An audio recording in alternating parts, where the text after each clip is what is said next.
गोविंद मदन मोहन जय राधे जय कृष्णा जय वृंदावन श्री गोविंद गोपीनाथ मदन मोहन श्याम कुंड राधा कुंड गिरी गोवर्धन कालिंदी जमुना जय जय महावन श्याम कुंड राधा कुंड गिरि गोवर्धन कालिंदी जमुना जय जय महावन केसी घाट बंसी बट द्वादश कना जहाँ सब लीला कोइलो श्री नंद नंदा केसी घाट बंसी बट द्वादश कना जहाँ सब लीला कोइलो श्री नंद नंदा श्रीनंद जसोदा जय जय गोपाल श्री दामादि जय जय धेनु वत्सगान जय वृषभानु जय कीर्तिदा सुंदरी जय पौर्णमासी जय अभिरानगरी जय जय गोपीश्वर वृंदावन माझा जय जय कृष्ण सख वटु द्विजराज जय राम घाट जय रोहिणी नंदन जय जय वृंदावन वासी जटजान जय द्विज पत्नी जय नाग कन्या गान भक्ति ते जहारा पैलो गोविंद चरण श्रीरास मंडल जय जय राधा श्याम जय जय रासलीला सर्व मनोराम जय जय ज्वाला रस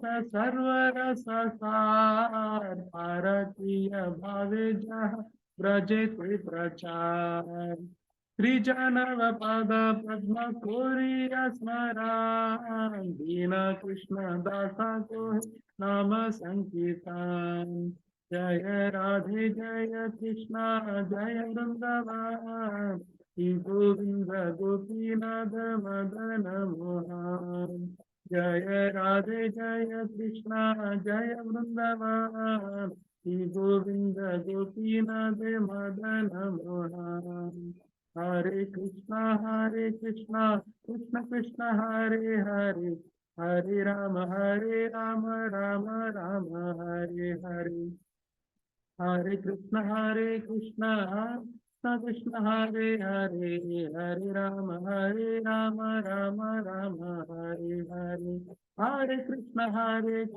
कृष्ण कृष्ण हरे हरे हरे राम राम राम हरे हरे हरे कृष्ण कृष्ण कृष्ण हरे हरे हरे राम राम राम हरे हरे हरे कृष्णा कृष्ण कृष्ण हरे हरे हरे राम राम राम हरे हरे हरे कृष्ण कृष्ण कृष्ण हरे हरे हरे राम राम राम हरे हरे हरे कृष्ण कृष्ण कृष्ण हरे हरे हरे राम राम राम हरे हरे हरे कृष्ण कृष्ण कृष्ण हरे हरे हरे राम राम राम हरे हरे हरे कृष्ण कृष्ण कृष्ण हरे हरे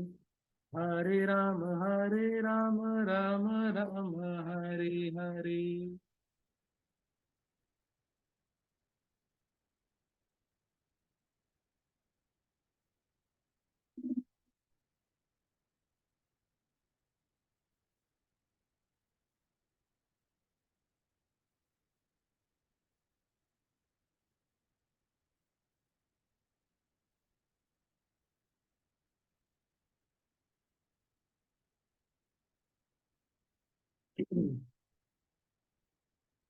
ॐ अज्ञानतिमिरान्धस्य ज्ञानाञ्जनशलाकया चक्षुरुन्मीलितं येन तस्मै श्रीगुरवे नमः श्रीचैतन्यामनोभीष्टं स्थापितं येन भूतले स्वयं रूपा कदा मह्यं ददाति स्वपदान्तिकं।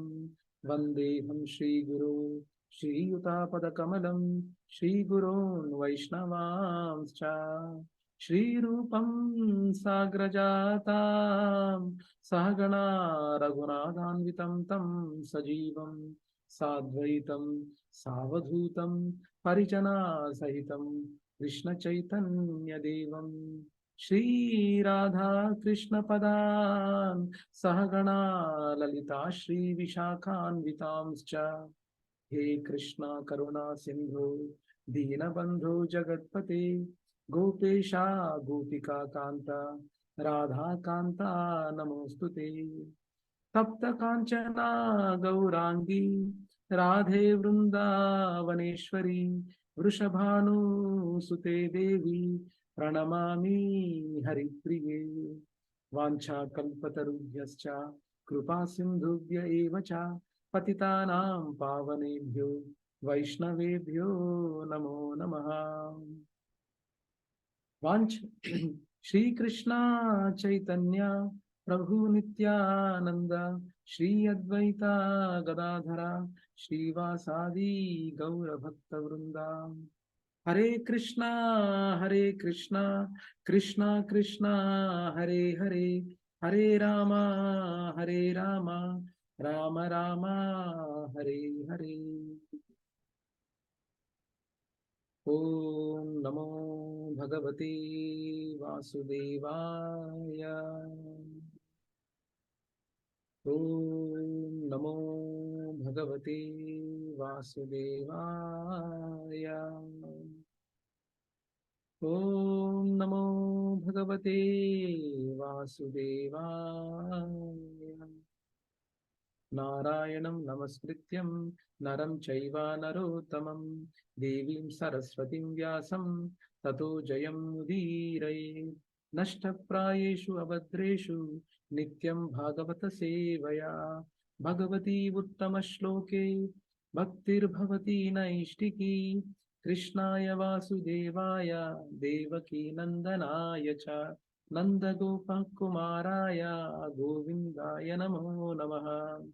नमः पंकजनाभाय नमः पंकजमालिने नमः पंकजनेत्राय नमस्ते पंकजांग्रहे। नमो महावदन्याय कृष्ण प्रेम प्रदायते कृष्णाय कृष्ण चैतन्य नामिने गौरत्विषे नमः। नमो ब्राह्मण्याय देवाय गौ ब्राह्मणाहिताय च जगद्हिताय कृष्णाय गोविन्दाय नमो नमः। नमो विष्णुपदाय कृष्णपृष्ठाय भूतले श्रीमते भक्तिवेदांत स्वामीनिति नामिने। नमस्ते सारस्वती देवे गौरवाणी प्रचारिणे निर्विशेषा शून्यवादी पाश्चात्य देशतारिणे। जय श्री कृष्णा चैतन्य प्रभु नित्यानंद श्री अद्वैता गदाधरा श्रीवासादि गौर भक्त वृंदा। हरे कृष्णा कृष्णा कृष्णा हरे हरे हरे राम राम राम हरे हरे। पक्वं करोति वाचालं पंगुं लंघयते गिरिं यत्कृतं तमहं वन्दे श्रीगुरुं चैतन्य ईश्वरं परमानन्दमाधवम्। ओम पवित्रो पवित्रो वा सर्वावस्थां गतोऽपि वा तत्स्मरेत् पुण्डरीकाक्षं साध्याभ्यन्तरं शुचे। Shri Vishnu Shri Vishnu Shri Vishnu.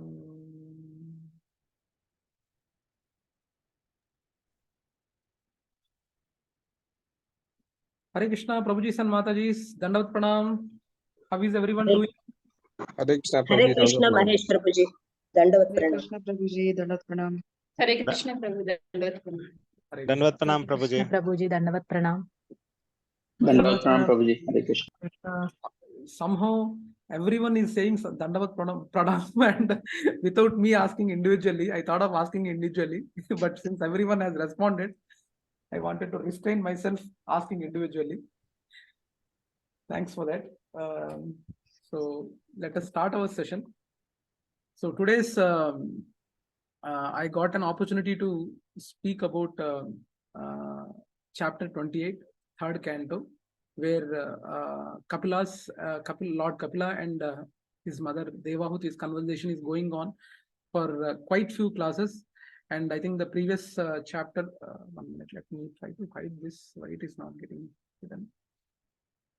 Okay.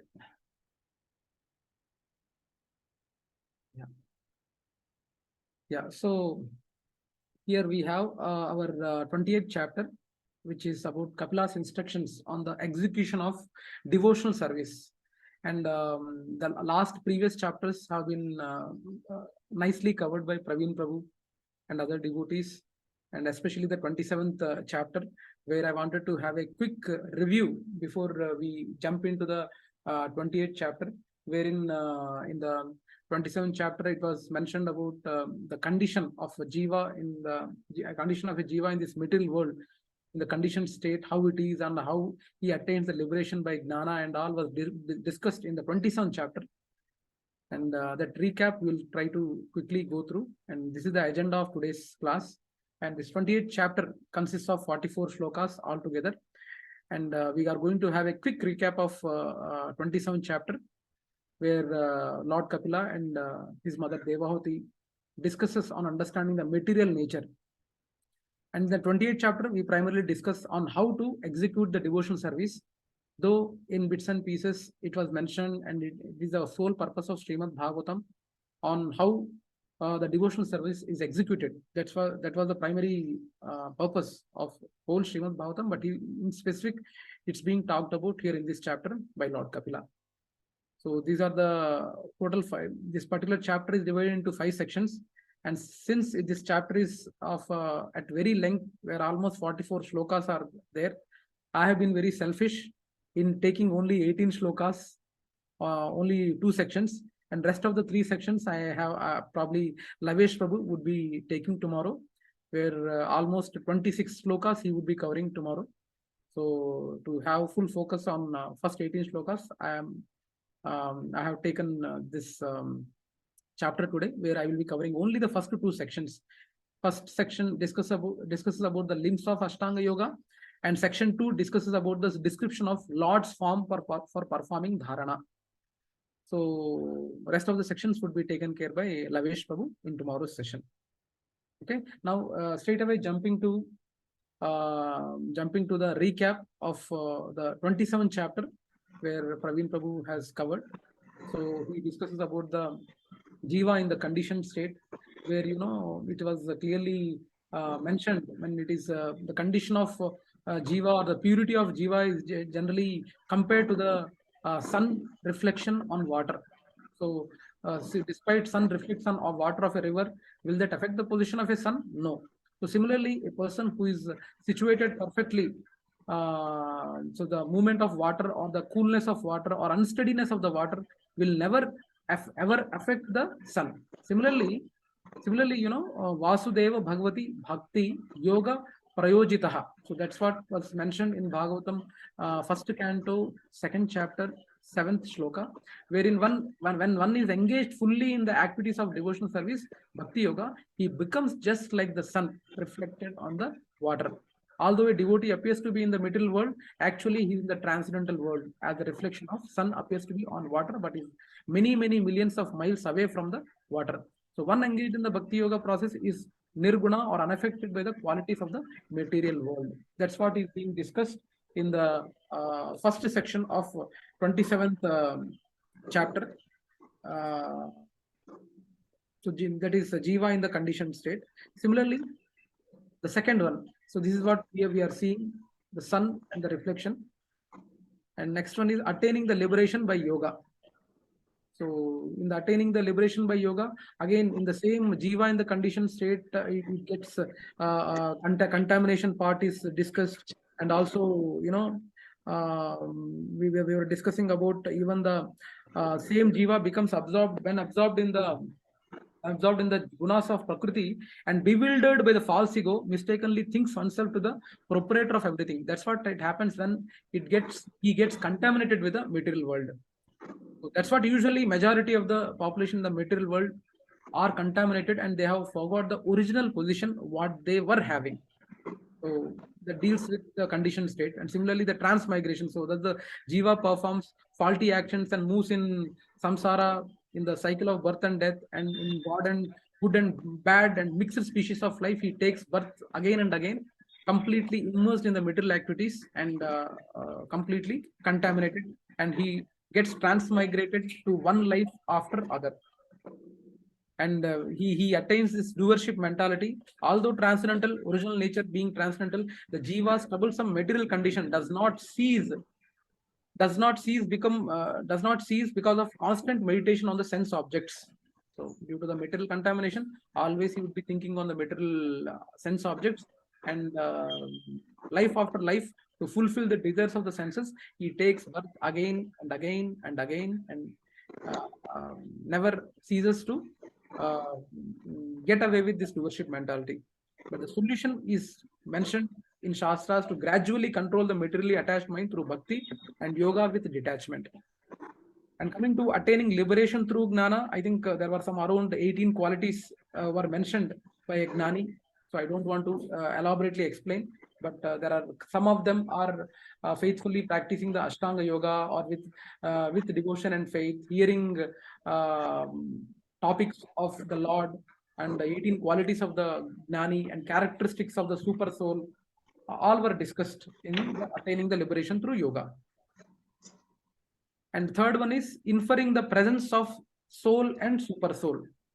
So here it was clearly mentioned that each and every living entity has a presence of soul and super soul, where super soul would be acting as a witness for all the activities what a soul performs. And fourth one is about soul with material coverings.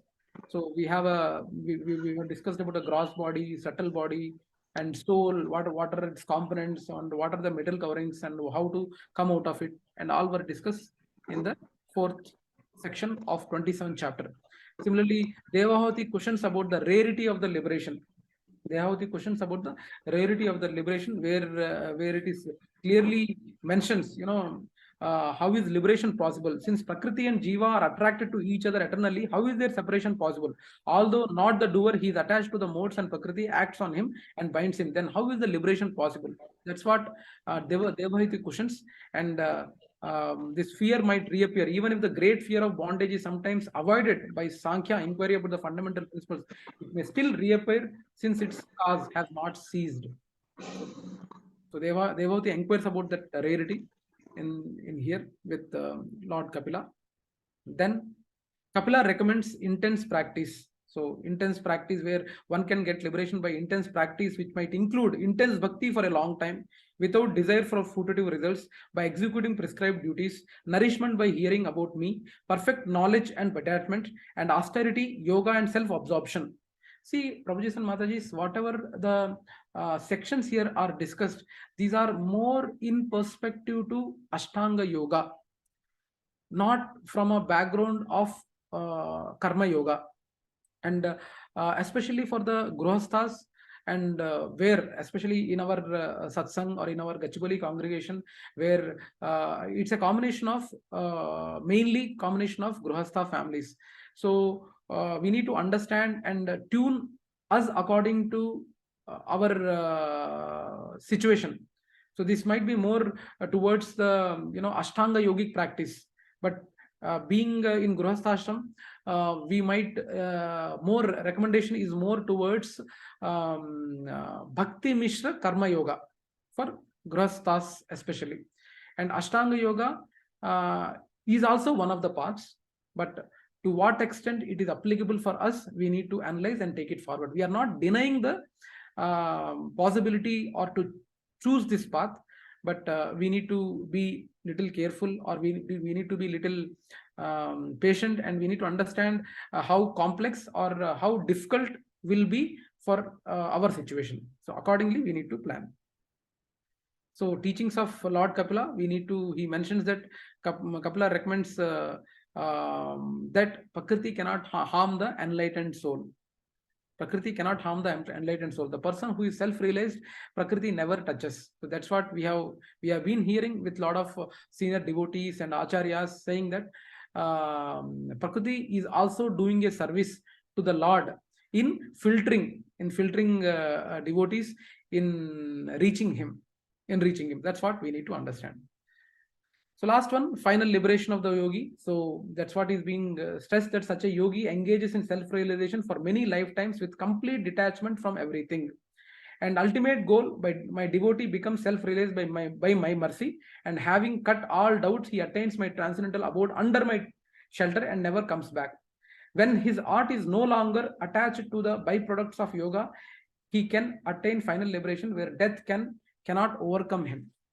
So that's what is the stress is given by Lord Kapila on the final liberation of a yogi. Now coming to our 28th chapter. So 28th chapter is about, 28th chapter, first yoga, first section is about limbs of Ashtanga Yoga.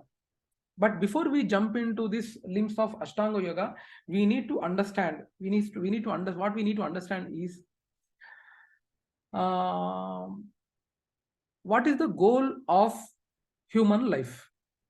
Can anyone answer? What is the goal of human life? Not to take birth again. Hare Krishna. To take?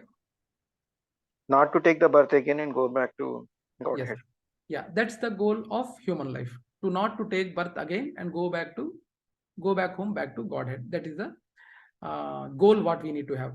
And for achieving that goal, what is required? What is the most important thing it is required?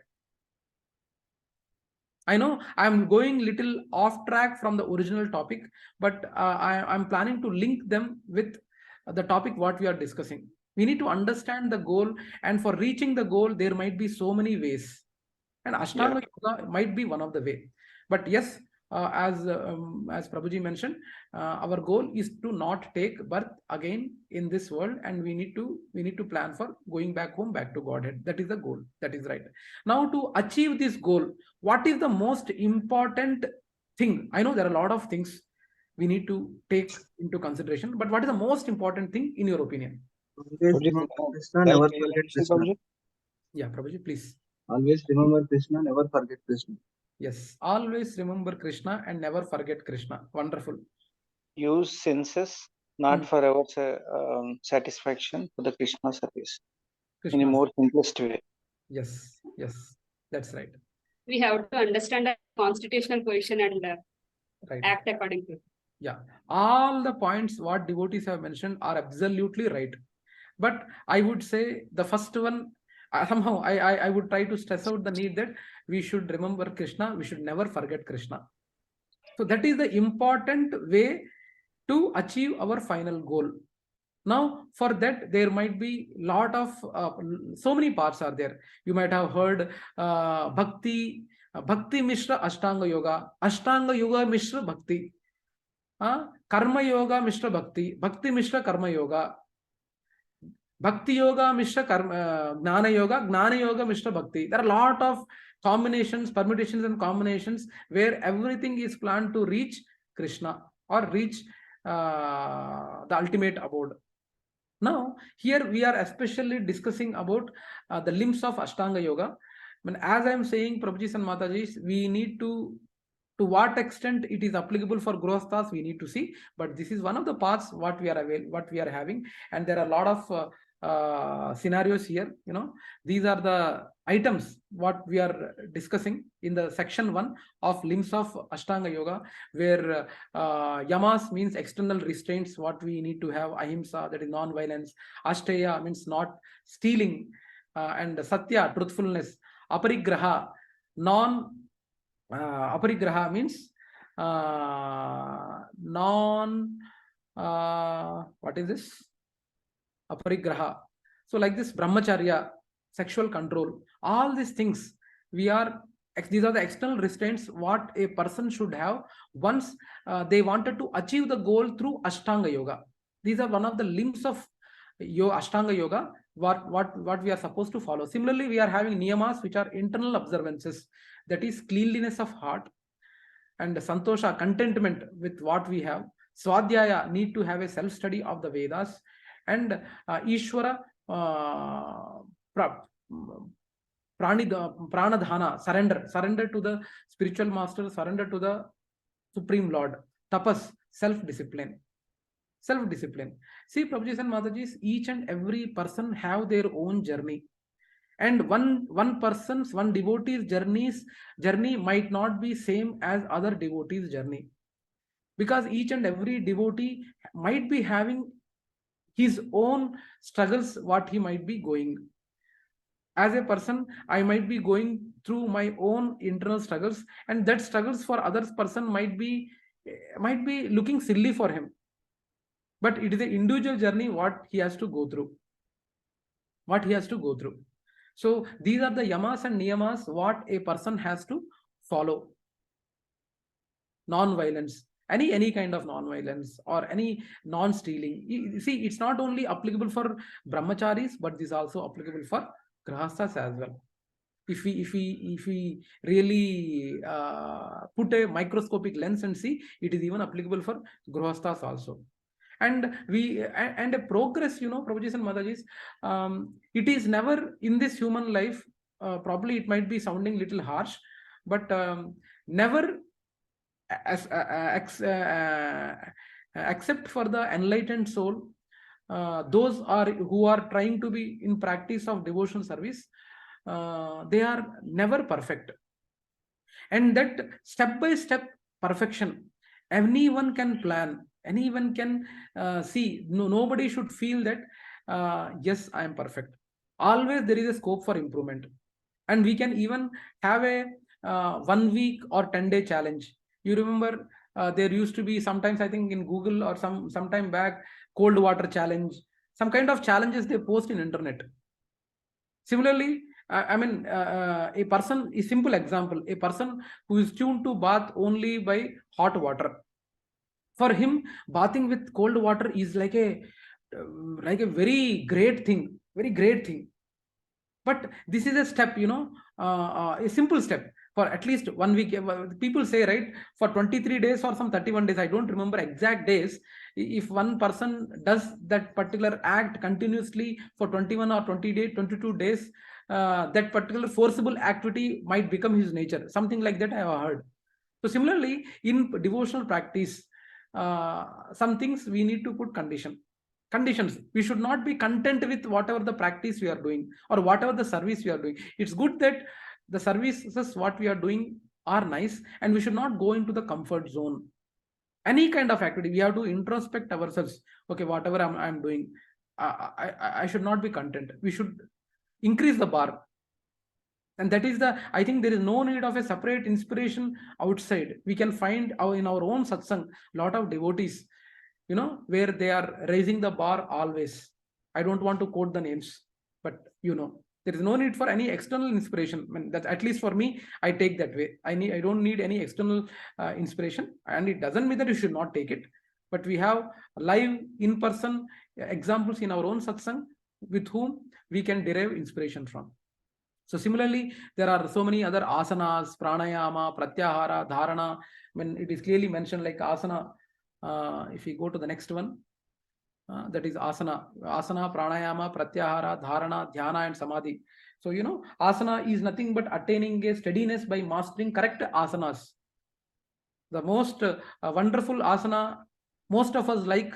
Any idea what is the favorite asana? Shavasana. That's right. That is the most favorite asana for me also, Shavasana. So like this, sometimes, we need to, these asanas are attaining steadiness by mastering correct asanas. Okay, though we might be using Shavasanas in a wrong context, but Shavasana is required generally when we do more austere asanas. Then as a last step, they do Shavasana. But that's good practice. Even there are so many other devotees in our own satsang where they do asanas like pranayama. Also they do when controlling the breath and all. Even in my own family, I see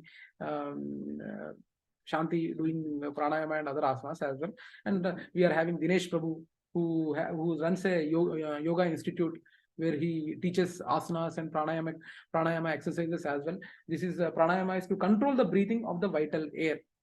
Similarly, pratyahara is for withdrawing the senses from the material desires and concentrate the mind in the heart. And dharana is for fixing the prana at one spot among the various chakras by mind. So we are having I think 6 chakras are there in our body, and we try to control. I think it's though I am not in person, I'm not sure how to do it, but it's a practice wherein in dharana they try to they try to put the prana or the life in one of the 6 chakras, and they try to bring the chakra step by step from lower part of our body to the higher part of the body to liberate ourselves. So that's one kind of a dharana. And we are having a dhyana, meditating on the limbs of the Lord and Vaikuntha Leelas. So that is dhyana. Similarly, samadhi is the state of minds being virtually absorbed in the Lord. Virtually absorbed in the Lord. And very rare to see in person the devotees who are in samadhi, but we have proven, we have already so many senior acharyas or senior devotees in the past who have experienced this samadhi. Similarly, we have fixing the mind on the Lord. Fixing the mind on the Lord by these or other true processes, one must control the contaminated, unbridled mind and fix it on the Lord. So these are the requirements. Even in Bhagavad Gita, Krishna points out to Arjuna. Arjuna raises it's very difficult to control mind. Krishna, how to do it? Then Krishna also mentions or stresses the need that it can happen only through practice. So we need to fix the mind. And again, the requirements of asana are also mentioned in mentioned by Kapila to Devahuti, wherein he mentions one should practice breath control by controlling the mind and sitting postures, and sitting in swastikasana, establishing a seat in clean place, keeping the body straight, etc., etc. Actually, I personally faced in my office when I used to sit in a bent posture. And I used to face a lot of problem for almost 6 months to 7 months, almost 10 years back, almost not even 10, almost 13 to 14 years back, even I was working in Infosys. But though I was not aware of these asanas, but someone told me, you intentionally force yourself to sit in a straight postures, in a spine should be straight. So I practiced intentionally for forcefully for 21 days, and now I never now it's been almost 14 years. I sit not in a bending posture, but I try to sit in a straight posture, and never I faced that spinal cord issue or spine pain later in the last 14 to 15 years after I did this. Though I didn't know that it was a yogic posture or asana and all, but later when I came to the KC path, I was more trying to understand, oh, this was the asana I did 14 years back. So that was a sitting posture. So requirements for asana. So we should be very careful in requirement for asana, and we need to establish a seat in a clean place and keeping the body straight. So all these requirements are mentioned in the requirements for asana. And similarly, mind control through pranayama. Mind control through pranayama. So here one should purify the passage of prana by practicing of inhaling, holding and exhaling, or reversing the process so that the mind becomes steady. And even you can feel that it's not only in sampradaya, there are other non-sampradaya, other NGOs who are promoting yoga practices, and they stress the need of pranayama and inhaling, exhaling strongly, lightly, in medium size, and they quote some mantras also while you are inhaling or exhaling, and they request you to concentrate on the breathing air, what you inhale or exhale. All these are mentioned. So this mind control can happen through even pranayama. So this all can happen only by practicing. So effects of practicing, when you do pranayama, it tries to destroys the doshas which are there in the body. Similarly, dharana, it destroys the sins what we accumulated. Pratyahara frees one from the material association with sense objects, and dhyana frees one from the modes and uncontrollable qualities. So when the mind becomes steady by the practice of this yoga, looking at the, when he recommends looking at the tip of the nose, and one should meditate on the form of the Lord. But somehow my practical experience, when I try to do this, I don't know, probably I didn't practice this properly, but when we try to see the tip of the nose and try to meditate, and whenever I see outside, always that nose thing comes in my vision. So it was tough for me. When probably who are more practiced on Ashtanga yoga, probably they can correlate to this. But for me, it is difficult. But that's what I was saying. Ashtanga yoga, how much it is applicable for Grihasthas, you need to check and revert. But the point what we need to understand here, Prabhujis and Matajis, is the goal should be clear, and the way what we approach should be also clear as applicable for us. And Ashtanga yoga is one of them. And similar to when we are talking about the goal and the paths, we need to correlate with something like when a big man in a society goes, there are a lot of other people follow him. A celebrity, when he goes, a lot of people follow, right? So similarly, when a big man is followed by so many people, similarly as when a main goal is to remember Krishna, when the main goal is to remember Vishnu, then rest of the things have to fall accordingly. So main goal should be Vishnu. Now, how you reach it, that has to fall or align as per our goal. So, I mean, there can be many ways, especially for Grihasthas, it can be like putting tilak. Putting tilak can be one of the items. Can anyone tell Prabhujis and Matajis why we put tilak?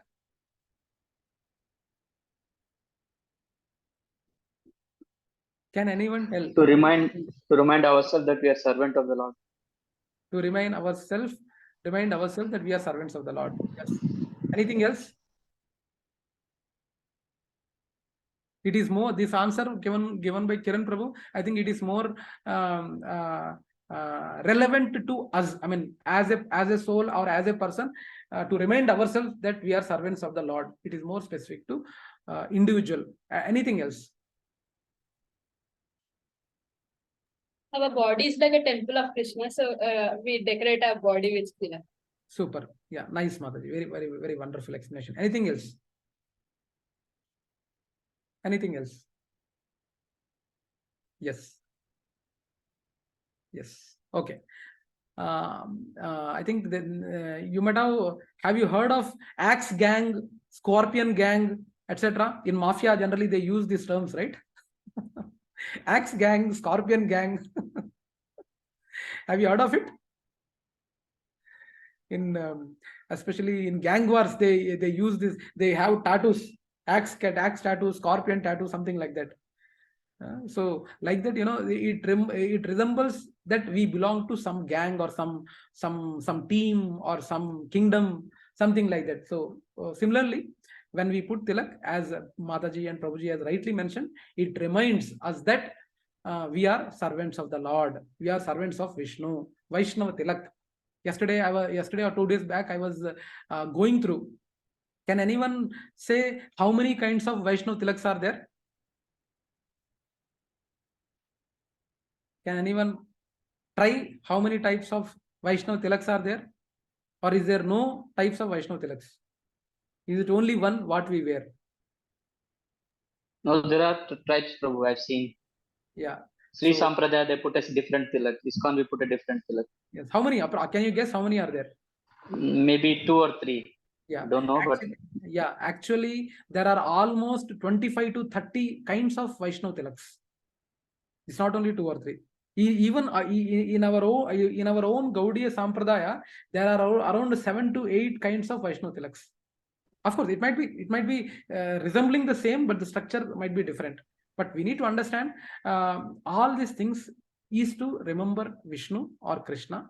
And what are the responses what we got? It was more specific to us and more specific to individual. But think of another way. When we go out, people see Are bhai, ఈడెవడో Krishna devotee వచ్చాడు. At least some people might be thinking, or at least they unknowingly chant, oh, Krishna devotee is there here. So it's also for the people externally who sees, it's also kind of holy thing for them to remember Krishna. And of course, though intentionally they are not remembering, but unintentionally they are remembering Krishna. Have you ever thought of this angle? Yes or no? Is my statement right?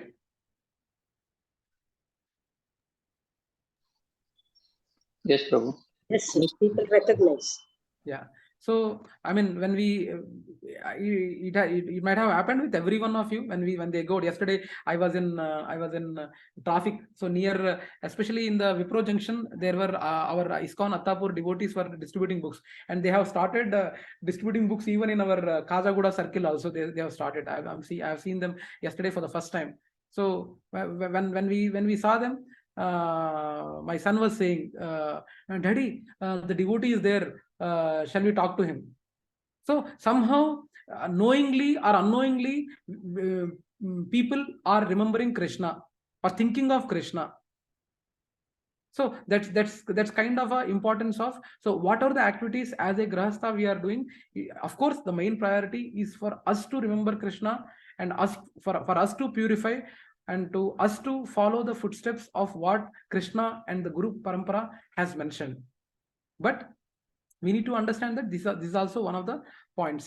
So how someone can miss the point similar to the Brahmins in Vrindavan, but there might be a lot of Brahmins or a lot of people in the path of spirituality who might be very ritualistic in nature, but sometimes they actually forget the main purpose of these rituals. Narayana Samarpayami. Narayana Samarpayami. Everything is for the Lord's pleasure. They forget that, and they try to impress other aspects out of it, and they tend to forget the main goal. It has happened even in our Vrindavan, one of the Vrindavan Leelas, where Gopa boys, the cowherd boys, go and ask the Brahmins to give food, and they don't give. And they have been ritualistic, and then they go to the wives of Dvijpatnis of Brahmins, and they get the prasadam. This is one of the Leela where it is proven again that we should not forget the main goal to satisfy the Lord. So Satatam Vishnu Smaranam can happen only if we love him completely, day in and day out. Even in Grihasthashrama, when we go for work, can we remember? Can we remember when we are sitting idle, or when we are working on something, or when can we do that? It is similar to a boy and a girl love. When a boy and a girl are in love, how? But sometimes even they imagine that they are right adjacent to the partner, is right adjacent to him or her, despite they not being in person. How much love they carry, that they imagine that the person is really right adjacent to me. And recently I attended a Prayagraj marriage. One love marriage I attended of my relatives, and my kid was seeing the Facebook post of the bride, and the bride comment was on the dulha, saying that if I am blood, you are the red color in the blood. If I am blood, you are the red color in the blood.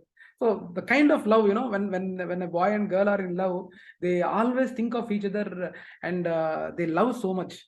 So can we attain the same love towards Krishna? So we need to understand that in the material life itself, we are able to see that characteristic of that love when we have towards one person who is temporary, who is actually temporary in nature. We are able to love that much. And a personality who is a permanent, transcendental, spiritual, who is ever not diminishing, how much reciprocation we can get with the Lord, we need to imagine. So ultimate aim is to achieve that love. Need to I mean, we need to bring ourselves to a platform where we are able to love Krishna in any way, in direct or indirect way. Direct or indirect way. These are steps. Direct or indirect way. When we go to when we do Radhayatra, a lot of people take prasadam, and sometimes they, out of enjoyment, they chant Mahamantra. So these are the direct or indirect ways also. There is a possibility that people or devotees can be brought into the platform of that situation where they can love Krishna step by step. So we need to appreciate, or we need to be very grateful to the acharyas, acharyas like Shad Goswamis or any other senior acharyas who actually got the heart of the Lord, who actually understood the heart of the Lord, and they have stressed the need to how to engage ourselves in different practices to remember the Lord. Now, coming to the next section and the last section, what we have is about describing the Lord's form, of performing dharana. Describing Lord's form for performing the dharana. Now, here we are having lot of aspects on what we can meditate on. Can someone tell, Prabhuji and Matajis, can someone tell what, or everyone in this class can tell, what is the favorite form of the Lord or any aspect of the Lord which you generally meditate on? Majority of the things you meditate on. I know it might be a very personal question, but if possible, it would be good if you can share. What is the most beautiful thing or beautiful form? It can be a full form, it can be an aspect of a form, or it might be a leela of the Lord, or it can be anything. I know, but can you highlight one thing or majority of the times where you try to meditate on? Please, I need responses from everyone. I wanted only one item. I know there are a lot of aspects of the Lord, but can I? Lord's lotus feet. Yes. Anything else? Lord's lotus feet. That's good. Anyone else? I wanted responses from everyone, please. Hare Krishna Prabhuji, Damodar Leela. Damodar Leela. Good. Others? Prabhuji, why I'm asking this question, I will tell, because it's related to, because we are going to we are going to discuss in this section what are the aspects a devotee can meditate on. Sometimes sometimes there's beautiful face, like with lotus feet is there, but sometimes deity is decorated in such a way that we attract more on that one. Super, right. Beautiful face, a beautiful deity form of the Lord. Beautiful deity form of the Lord. Nice. Anything else? Hare Krishna. Prabhuji, Mataji. Prabhu, there is a verse in Venugit in 10th canto of Bhagavatam where gopis describe about how Sri Krishna looks like. I meditate on. Yeah, Mataji, how Krishna looks like is not only in Bhagavatam, Mataji. There are a lot of scriptures where it is mentioned that, where it is clearly mentioned. It's not a poetic imagination that some pictures are there and Krishna looks as per the imagination of some poet.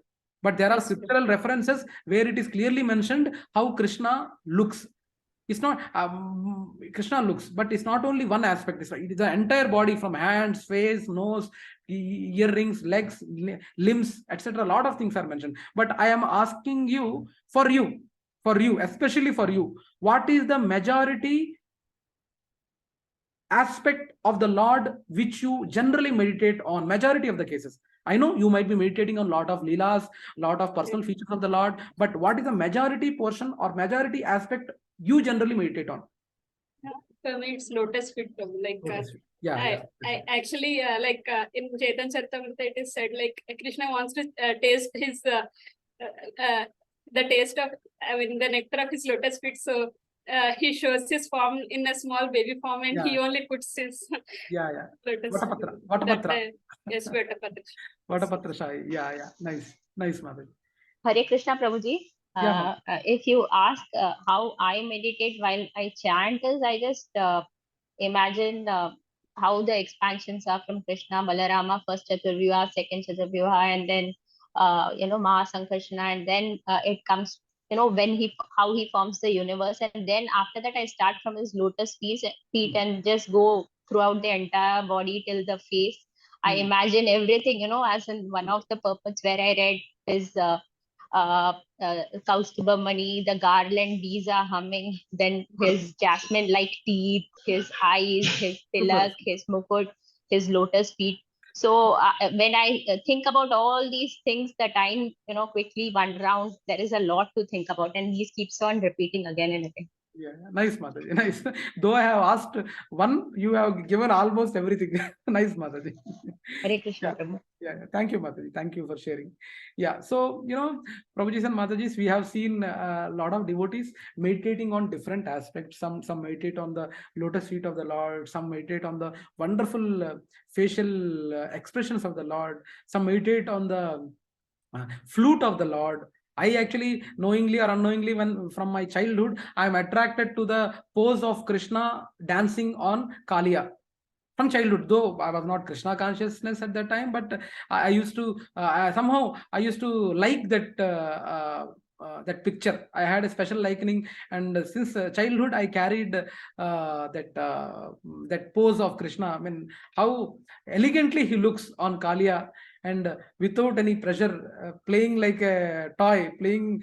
I mean, fighting with Kaliya like a toy. I mean, I really like that posture, and I have a big frame done in my house also. So each and every devotee might be having their own choice, personal choice of meditation. So now in this section, Lord Kapila also stresses the need of description of the Lord's form for performing dharana on or meditate on. So we need to understand that meditation on the Lord's form, the third anga. What is the third anga in the Navavidha Bhakti? Can anyone say? What is the third type of Navavidha Bhakti in the order? Vishnu Smaranam. Vishnu Smaranam. Yes, Vishnu Smaranam is the third anga. And what is the seventh anga in the Ashtanga Yoga? Dharan. No. Dhyana. Yeah. So we need to understand that this third anga in Navavidha Bhakti and the seventh anga in Ashtanga Yoga all are referring to the same point, that is Smaranam or Dhyana or meditating on the form of the Lord. In yoga, this is for attaining the liberation. So taking this opportunity, Kapila actually describes the Lord's form used by both devotees and yogis for meditation. And in this aspect, he tells, third anga of 9-limbed bhakti, Smaranam, and seventh anga in the Ashtanga, both are same. So description of the Lord form for dharana. So now in the first sloka, that is 13th shloka, he mentions Prasanna Vadanam Bhojam Padma Garbharunekshanam Nilotpala Dalashamam Shanka Chakra Gadadharam. Supreme Personality of Godhead. Actually, he is giving 13 to 18 shlokas are the aspects of the Lord where you can meditate on. So the Supreme Personality of Godhead has a cheerful lotus-like countenance. I wanted to divide this shloka into 4 sections. First one is 4 sections, where first one is cheerful lotus-like countenance. Cheerful lotus-like countenance. That's what you are seeing. Are you all seeing Krishna's face? Yes, Prabhuji. How is it? Very nice, Prabhuji. Very beautiful. Very nice. So cheerful lotus-like countenance. After when this particular part is heard, cheerful lotus-like countenance, this smile should be visible for us. This smile should be visible for us, or we can meditate on the smile of Krishna. Similarly, second aspect, ruddy eyes like the interior of lotus. Ruddy eyes like that is Padma Garbha. Padma Garbha means interior of lotus. Padma Garbha Arunekshanam, ruddy eyes.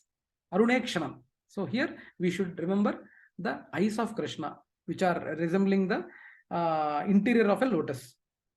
Third aspect, what he covers is Swardhi, body like petals of blue lotus. So this is the body of Krishna, like petals of blue lotus. Similarly, bears a conch, discus, mace, and lotus in hands. So this is the picture, or this is the meditational form what we need to think of when we are thinking of Krishna, or when we are trying to imagine the form of the Lord. So we generally in Prabhuji's and Mataji's, generally in examination, multiple choice questions, how many answers we have?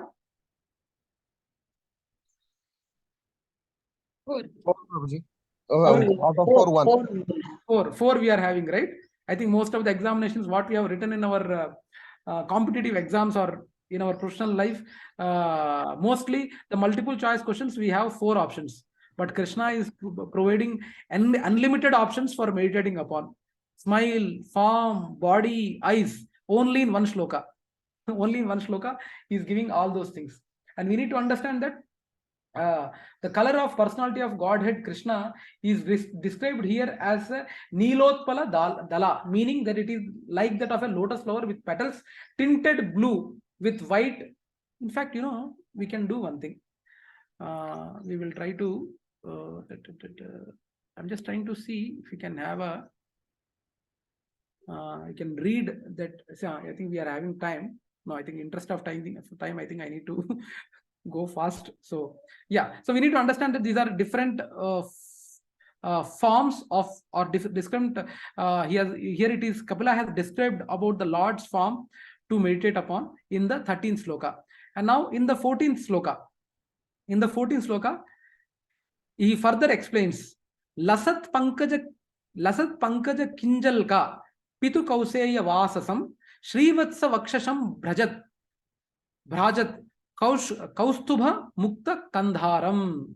So again, here, loins covered by shining cloth, yellowish like lotus filaments. I think everyone knows, I think Krishna wears this loin covered by shining cloth, yellowish like lotus filaments. Yellowish like lotus filaments.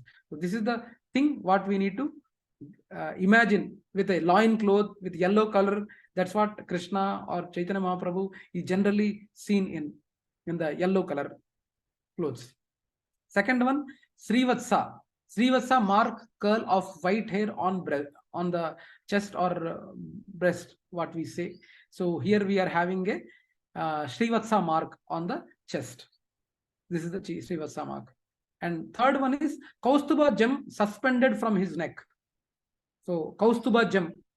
Here we are Kaustuba gem is also being worn by the Lord, and this is the gem also we can meditate upon. Kaustuba gem. So here he is giving a lot of options to meditate upon. Okay, so in the 13th shloka we have seen always why Krishna is blue. People always ask why Krishna is blue. The color of the Lord has not been imagined by an artist. Srila Prabhupada says the color of the Lord has not been imagined by an artist. It is described in authoritative scripture.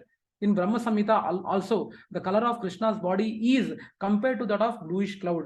The color of the Lord is not poetic imagination. There are authoritative descriptions in the Brahma Samhita, Srimad Bhagavatam, Bhagavad Gita, and many of the Puranas of the Lord's body, his weapons and all other paraphernalia.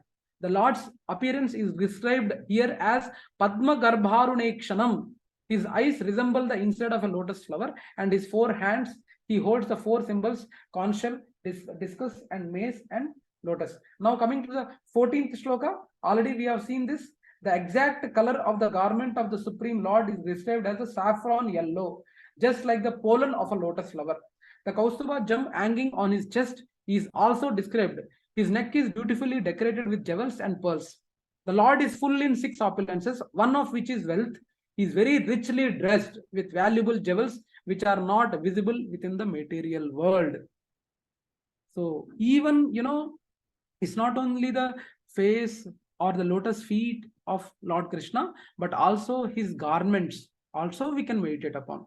So his loin covered by his shining clothes, yellowish like the filaments of lotus. On his breast, he bears the mark of Srivatsa, a curl of white hair. The brilliant Kaustuba gem is suspended from his neck. Now, the next sloka talks further about he also wears around his neck a garland of attractive sylvan flowers, and a swarm of bees intoxicated by its delicious fragrance hums about the garland. He is further superbly adorned with a pearl necklace, a crown, and a pearl of armlets, bracelets, and anklets. So garland of forest. So the shloka says something like this. Matta dvirepa kalaya Paritam Vana Malaya, Pararadhya Hara Valaya, Kiritangada Nupuram. So garland of forest flowers humming with intoxicated bees. So we need to imagine this garland along with the bees which are humming around Krishna. In the spiritual world, in the spiritual world, from this description, second one is priceless pearl necklace bracelets. Here, bracelets you are seeing on the hand of Krishna. This is what we need to remember. The bracelets which he wears on the hand. Similarly, the third one, crown, armlets and anklets. Here is Krishna's crown and the armlets what he wears on the shoulder. And finally, the anklets, armlets and the anklets. And this is a nice picture drawn by senior devotees where I think this is the only picture comes into mind when we try to meditate on lotus feet of Lord Krishna. Not only this, but also the lotus feet of Trimangi form, I believe. Right, Prabhuji and Matajis? Both are, I know, both are lotus feet of the Lord, but in Trivangi form also, generally the lotus feet are in some other posture, but here also. These are the only two pictures what I can imagine of Lord Krishna's lotus feet when we try to contemplate or meditate on. So in this 15th shloka, from this description, Srila Prabhupada says, that it appears that the flower garland of Supreme Personality of Godhead is fresh. Actually, in Vaikuntha or the spiritual sky, there is nothing but freshness. Even the flowers picked from the trees and plants remain fresh. For everything in the spiritual sky retains its originality and does not fade. The fragrance of the flowers picked from the trees and made into garlands does not fade, for both the trees and the flower are spiritual. When the flower is taken from the tree, it remains the same. It does not lose its aroma. The bees are equally attracted to the flowers, whether they are on the garland or on the trees. The significance of spirituality is that everything is eternal and inexhaustible.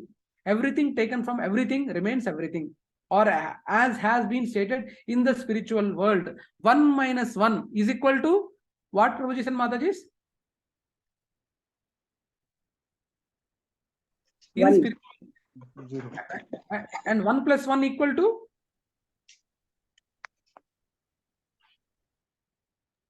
One only? It's 2, no, Prabhu? One only? Okay. Right. The bees hum around the fresh flowers and their sweet sound is enjoyed by the Lord. The Lord's bangles, necklace, crown and anklets are all bedecked with invaluable jewels. Since the jewels and pearls are spiritual, there is no material calculation of their value. That's what Srila Prabhupada mentions in the purport. Okay. Now coming to the 16th shloka. 16th shloka, what does Lord Kapila says? Kanchi gunolasach shronim hrudayam bhoja vistaram darshaniyattamam shantam mano nayana vardhanam. His loins and hips encircled by a girdle. He stands on the lotus feet of his devotee's heart. He is most charming to the look at, and his serene aspects gladdens the eyes and souls of the devotees who beholds him. So here is the picture. Loins and hips encircled by the girdle. So once we see this, we should remember this girdle. Okay, this is the another aspect of the Lord where we can meditate upon. Second, stands on the lotus of his devotees' hearts. So we should imagine this posture of the Lord where generally yogis meditate upon. Third one, most charming to look at the serene aspect and gladdens the eyes and mind and heart of the devotees. So, the word darshana yatamam, which is used in this verse, means that the Lord is so beautiful that the devotee yogi does not wish to see anything else. His desire to see beautiful objects is completely satisfied by the sight of the Lord. In the material world, we want to see beauty, but the desire is never satisfied because of material contamination. All the propensities we feel in the material world are ever unsatisfied. But when our desires to see, hear, touch, etc. are dovetailed for the satisfaction of the Supreme Personality of Godhead. They are on the level of topmost perfection. That's what Srila Prabhupada mentions in his purport for this sloka. Okay. So now going back to the next sloka, I wanted to see the time check. Yeah, 17. 17th sloka.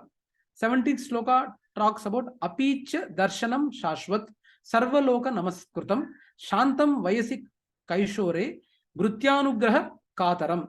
The Lord is eternally very beautiful and is worshipable by all the inhabitants of every planet. He is ever youthful and always eager to bestow his blessings upon his devotees. So eternally very beautiful, ever youthful, eternally very beautiful. Worshipable by all inhabitants of every planet. Situated in youth and boyhood. Situated in youth and boyhood. And eager to bestow blessings upon his devotees.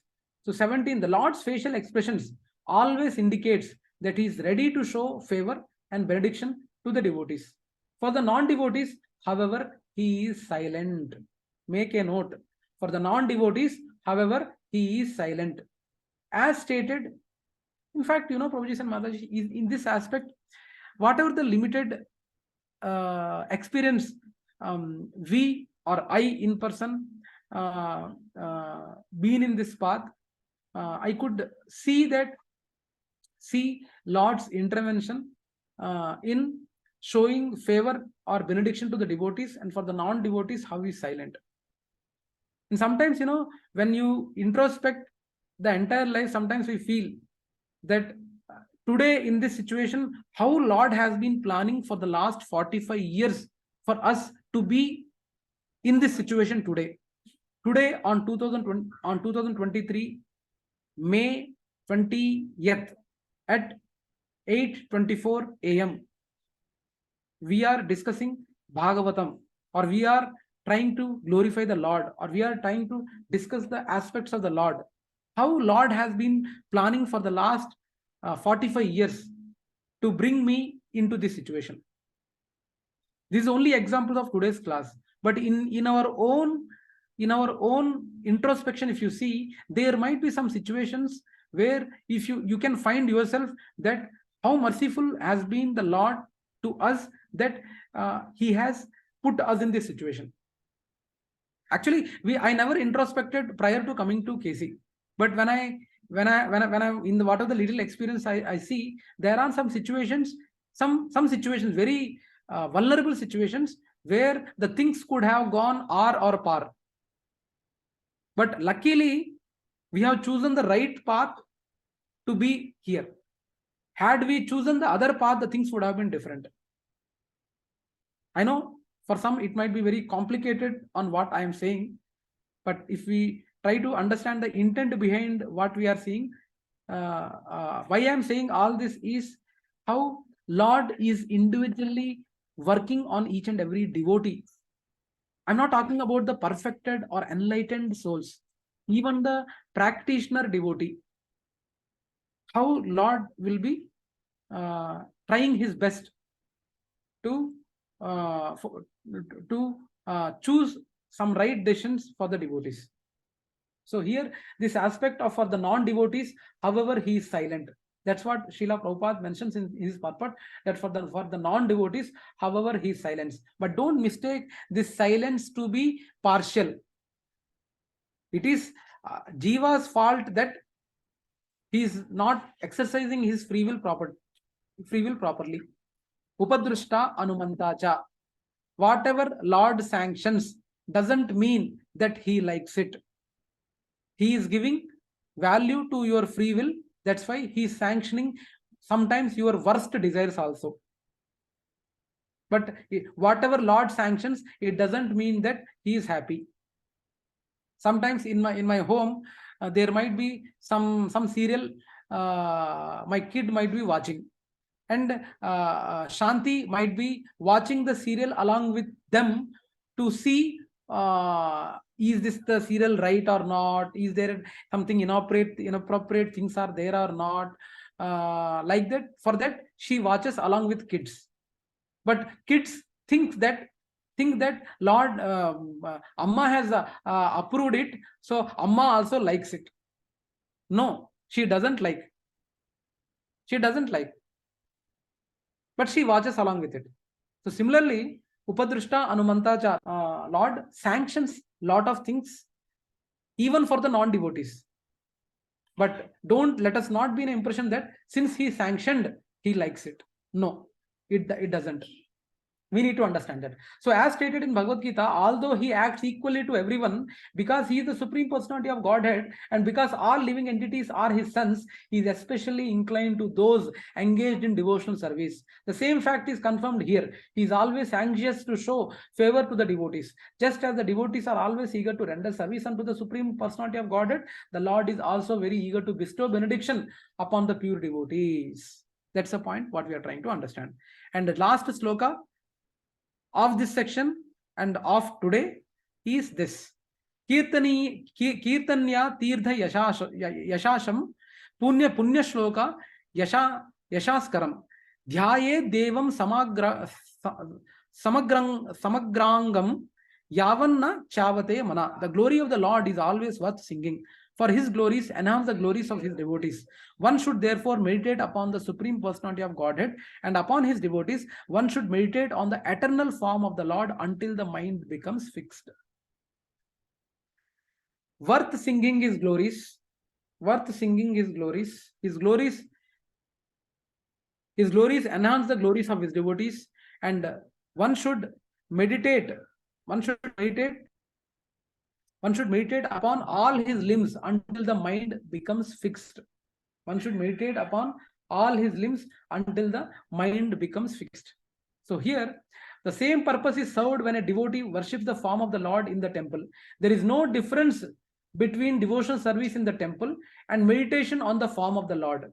Since the form of the Lord is the same, whether he appears within the mind or in some concrete element, there are 8 kinds of forms recommended for the devotees to see. The forms may be made out of sand, clay, wood, or stone. They may be contemplated within the mind or made of jewels, metal, or painted colors, but all the forms are of the same value. It is not that one who meditates on the form within the mind sees differently from one who worships the form in the temple. The Supreme Personality of Godhead is absolute, and there is therefore no difference between the two. The impersonalists who desire to disregard the eternal form of the Lord imagine some round figure. They especially prefer the Omkara, which also has form. In Bhagavad Gita, it is stated that Omkara is the letter form of the Lord. Similarly, there are statue forms and painting forms of the Lords. So we need to understand these are some, Lord's forms for performing dharana or to meditate upon. So further sections would be taken by Lavesh Prabhu, or complete this chapter tomorrow. And he will be talking about meditating on the individual limbs of the Lord, like lotus feet, knees, thighs, hips, navel, nipples, chest, neck, arms, club, mala, money, lotus face, eyes, glance, smile, eyebrows, laughter, etc., etc. All these things would be discussed in detail by Lavesh Prabhu in the tomorrow's session. Okay, so I end the session here. I have a lot of complaints on me that I generally don't stick onto the time, but I tried my best to stick to the time by 8:30. So I think I am done by 8:30. Let me know if anyone has any questions on what we have discussed today, and please excuse me, or please forgive me if I have spoken anything wrong, or if I have hurt unknowingly anyone while quoting some examples or while quoting some statements. It was not intentional, and it's not. It might be a mistake as an individual from my side, but not from Amala Puran like Bhagavatam. Grandha Raj Srimad Bhagavatam ki jai. Yeah. Jai. Yeah, Prabhujis and Matajis. Let me know if anyone has any questions.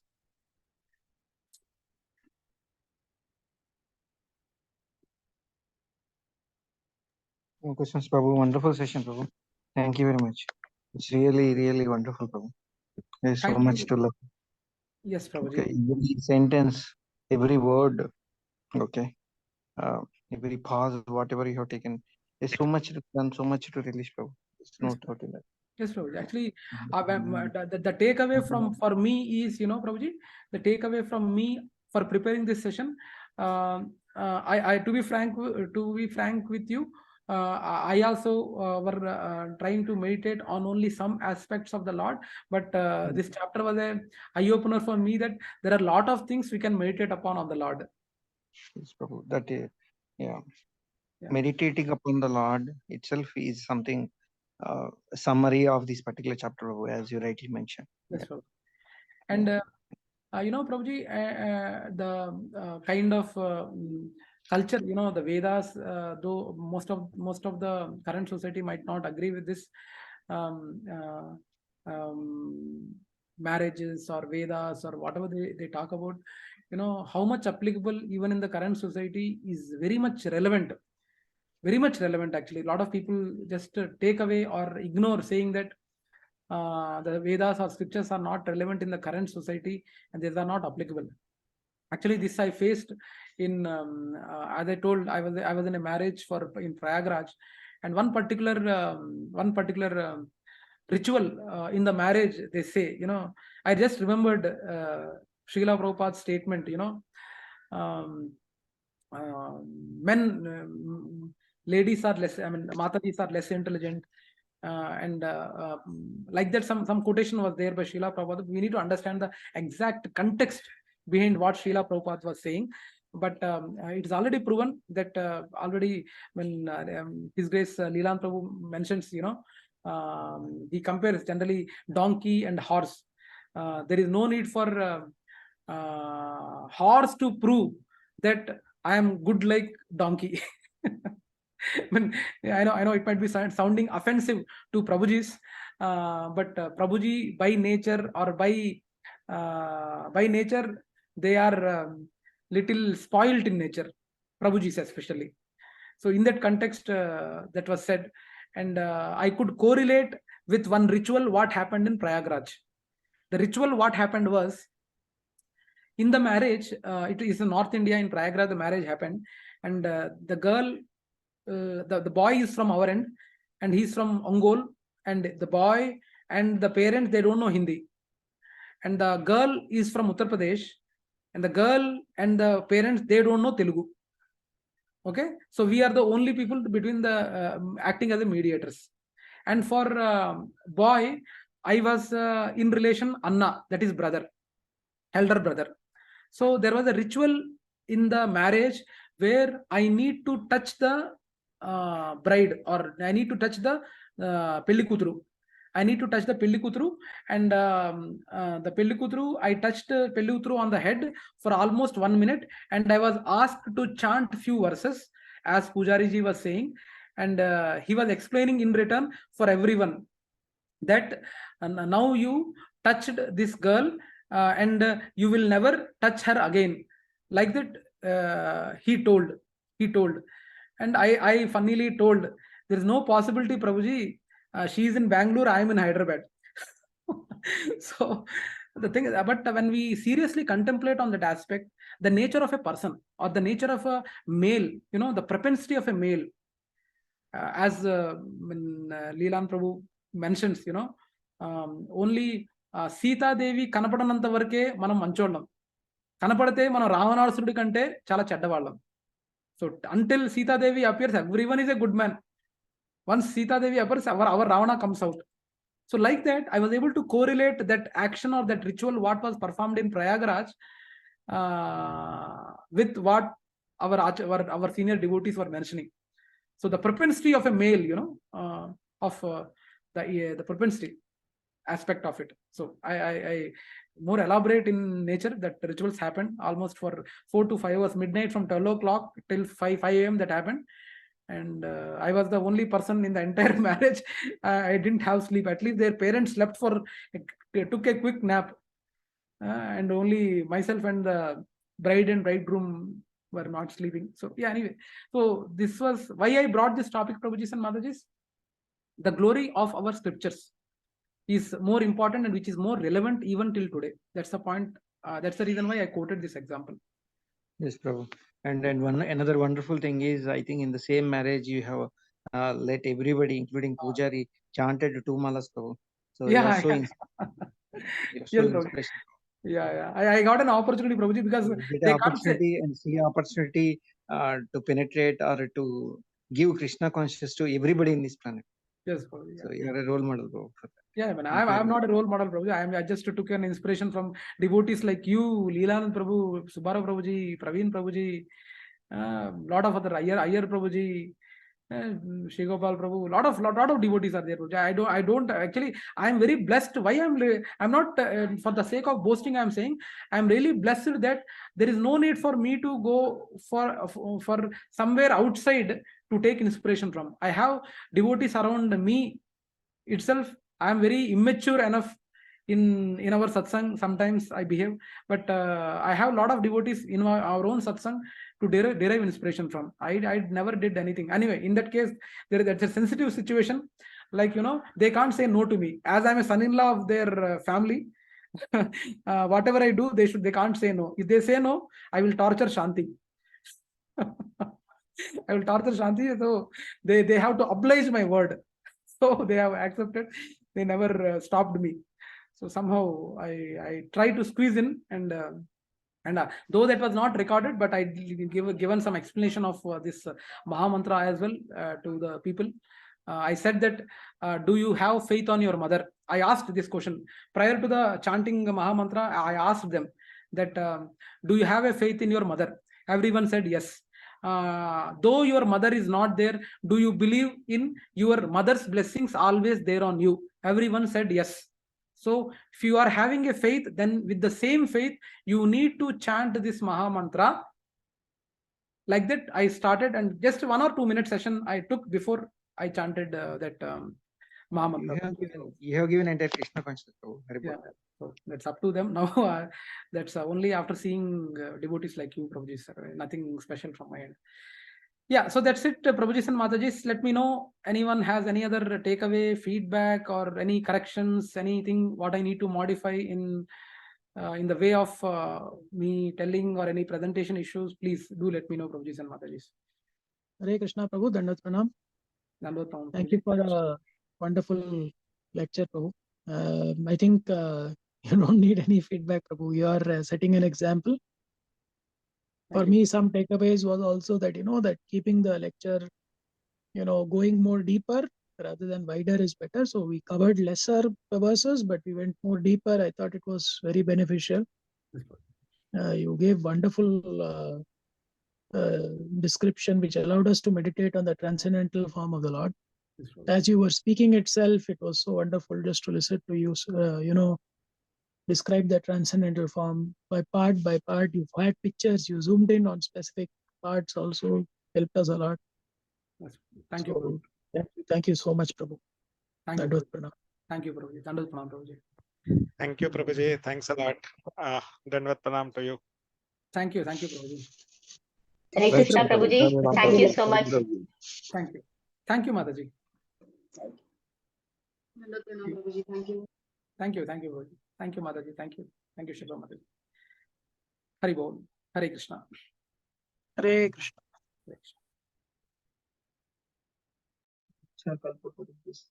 Close the session, Prabhuji.